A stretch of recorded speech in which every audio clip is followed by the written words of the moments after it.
Hello, my name is Nora. I'm 28 years old and I work at a marketing company in Chicago. I've been here for 3 years now. I love my job. Every morning, I walk into the office with a smile. My team is amazing. We work well together. We laugh, we create, we succeed. Life was comfortable. I knew my routine. I knew what to expect. But everything changed one Monday morning. Our manager called a meeting. Everyone gathered in the conference room. We sat down, curious and a little nervous. "I have an announcement," she said. "We've hired a new director for our department." My heart skipped a beat. A new director? Why? Our old director had left 2 months ago, but we were doing fine without one. "His name is James Carter," she continued. "He starts today. He has impressive experience. I know you'll all work well with him." Then the door opened. He walked in. I felt my breath catch. James was tall, with dark hair and confident eyes. He smiled at everyone. "Good morning," he said.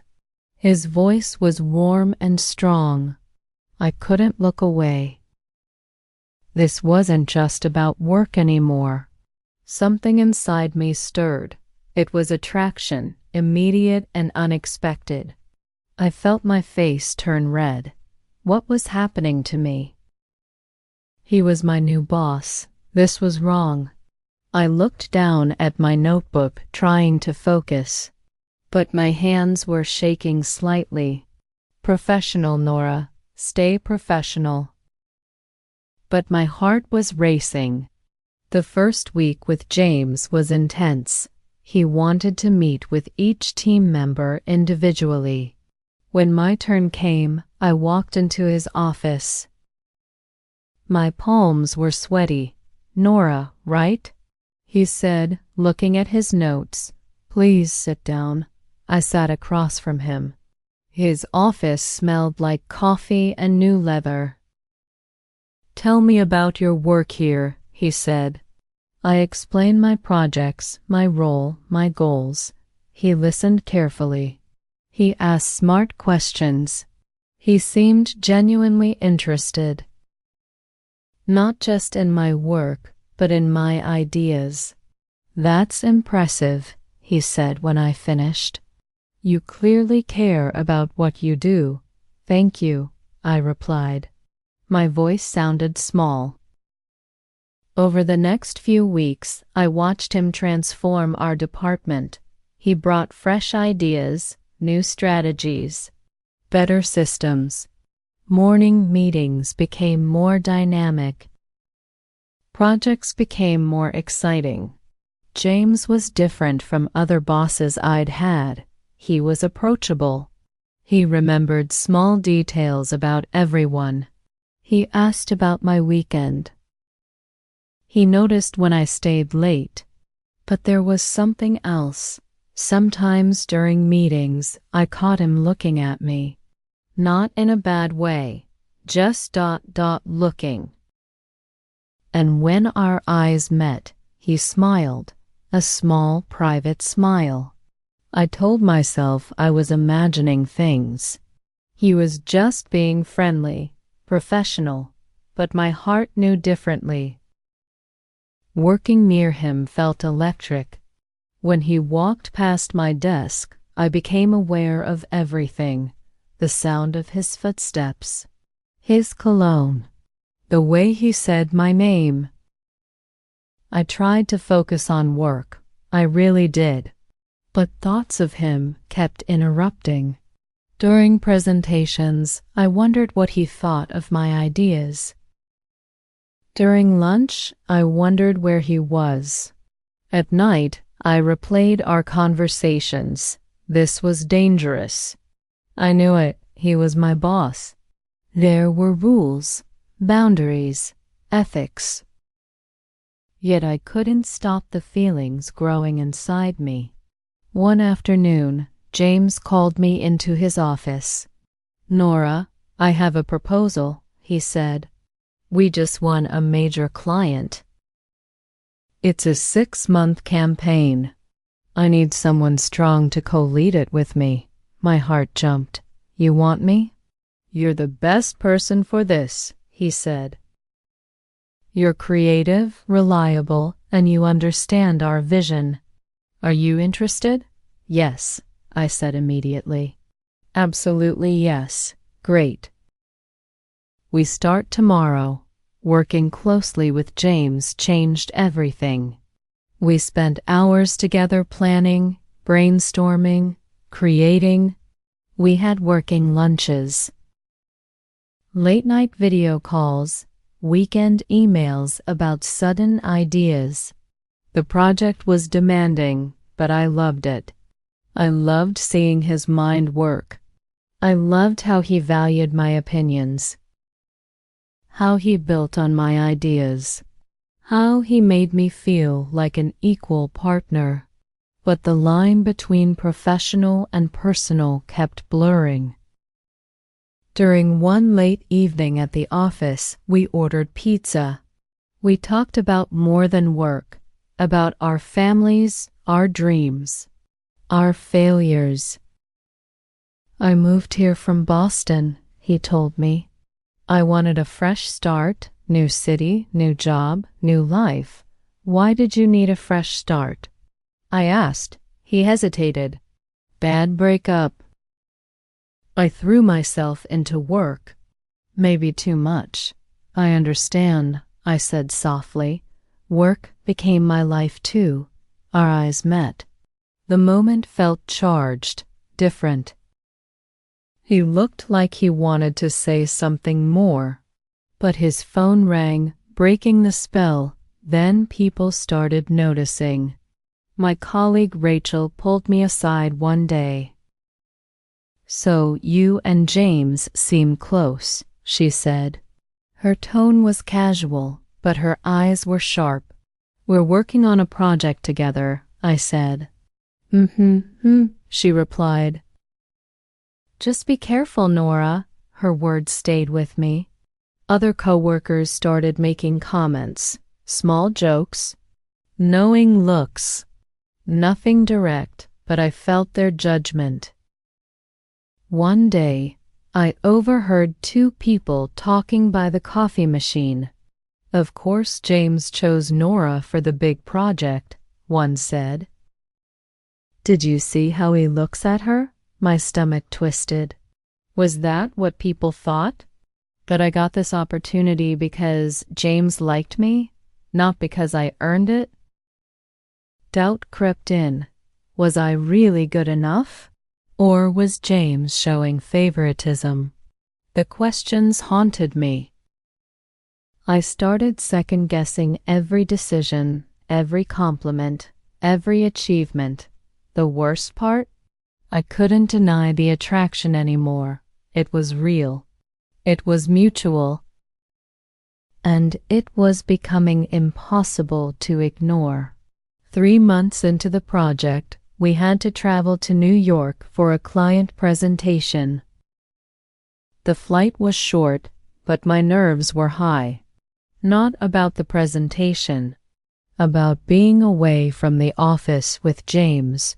The presentation went perfectly. Our client loved everything. After the meeting, James turned to me. "We did it," he said, his eyes bright. "You were brilliant, Nora." "We were brilliant," I corrected him. That evening, we had dinner at the hotel restaurant. We celebrated our success. We talked and laughed. The conversation flowed easily, too easily. After dinner, he walked me to my room. We stopped at my door. "Thank you for everything," I said, "for believing in me. For this opportunity, Nora," he said quietly. His voice had changed. "I need to tell you something." My heart pounded. "What is it?" These past few months have been ... quotes. He paused, searching for words. I know this is complicated. I know I'm your boss, but I can't pretend anymore. I have feelings for you. Real feelings, the words I'd both wanted and feared to hear. I looked at him, seeing vulnerability in his eyes. James, you don't have to say anything, he interrupted. I just needed to be honest. No, I said. I need to say this. I have feelings for you too. I've tried to fight them. I've tried to focus only on work, but they're there. He stepped closer. For a moment, I thought he might kiss me. Part of me wanted him to. But I stepped back. James, we can't, I said, my voice shaking. Everyone at the office already talks. They think you gave me this project because you like me. They think I don't deserve it. That's not true, he said firmly. You earn this. You're talented and hardworking, but how can I prove that now? I asked. If we pursue this, I'll always wonder, did I succeed because of my work or because of us? And everyone else will wonder too.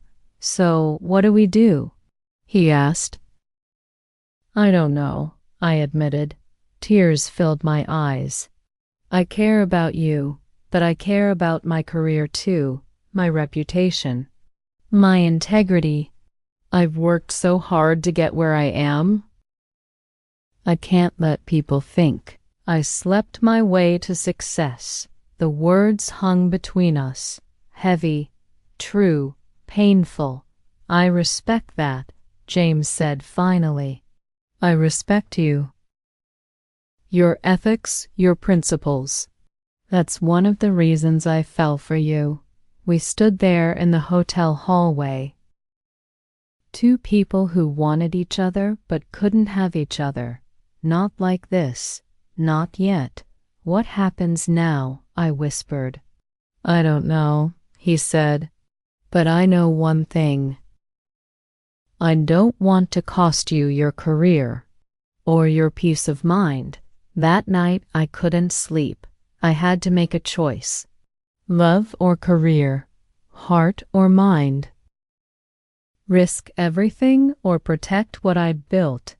The next morning, I asked James to meet me for breakfast. I had made my decision.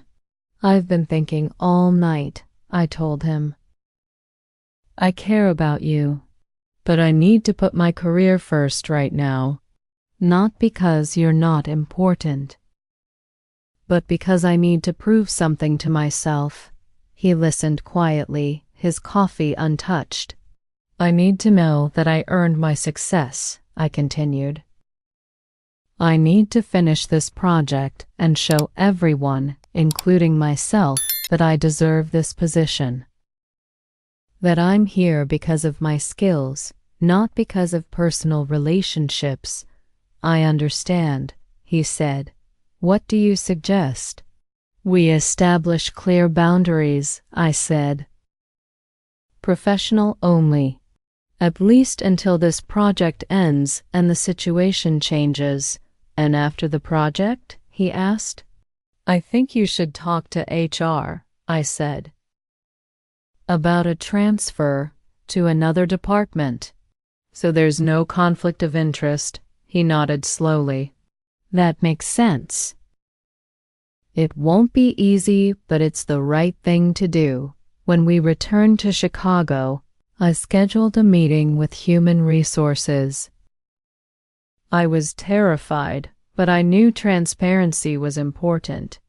I explained the situation honestly. No relationship had happened, but feelings existed.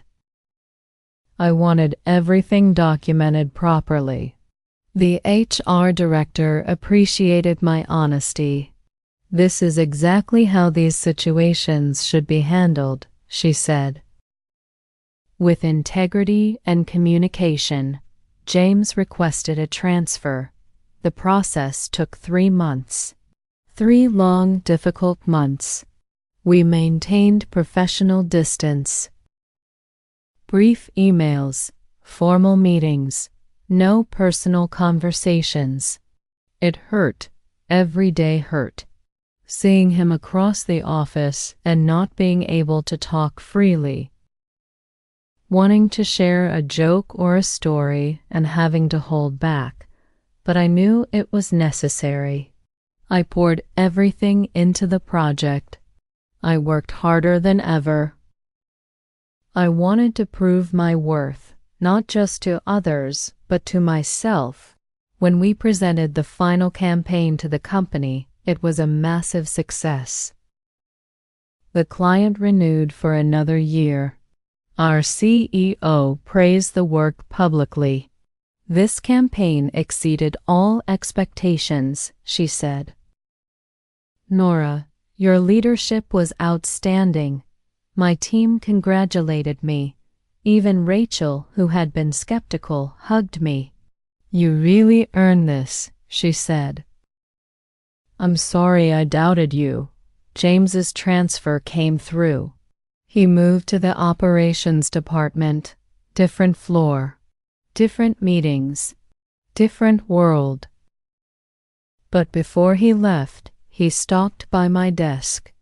Congratulations, he said. You did this. All you. Thank you, I said. For everything. Can I call you? He asked quietly. Next week? When this is all officially behind us? I smiled. I'd like that. For the first time in months, I felt light, free, proud. I had made the hard choice. I had protected my integrity. And now maybe I could explore what might be possible. Looking back now, I'm grateful for everything that happened. It wasn't easy. There were nights I cried. Days I questioned my decisions. Moments I wanted to give up and just follow my heart without thinking. But I learned something important. Integrity matters. Your reputation matters. Not because of what other people think, but because of what you know about yourself.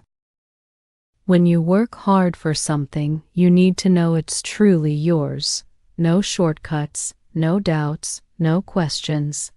That knowledge gives you confidence. It gives you strength. It gives you peace. I also learned that real love respects boundaries. James could have pressured me. He could have said the gossip didn't matter. He could have made it about his feelings. But he didn't. He respected my choice. He supported my decision.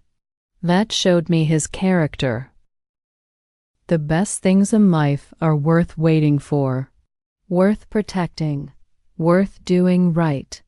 3 weeks after James transferred, he called me. We met for coffee. Not as boss and employee, just as two people getting to know each other honestly, without complications, without conflicts, without compromising anyone's ethics. We took things slowly, very slowly. We dated quietly. We kept our professional lives separate. We built something real on a foundation of mutual respect and integrity.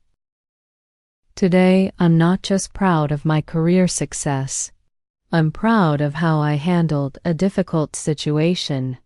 I'm proud that I didn't compromise my values. I'm proud that I chose the hard right over the easy wrong. My advice? Trust yourself. Protect your integrity. Make decisions you can live with. Be patient.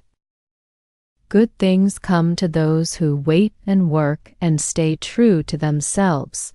Life is complicated. Feelings are complicated. But doing the right thing, even when it's hard, always leads to the best outcomes. If you enjoyed this story and want to learn more English through emotional narratives, subscribe to the channel and watch the next story.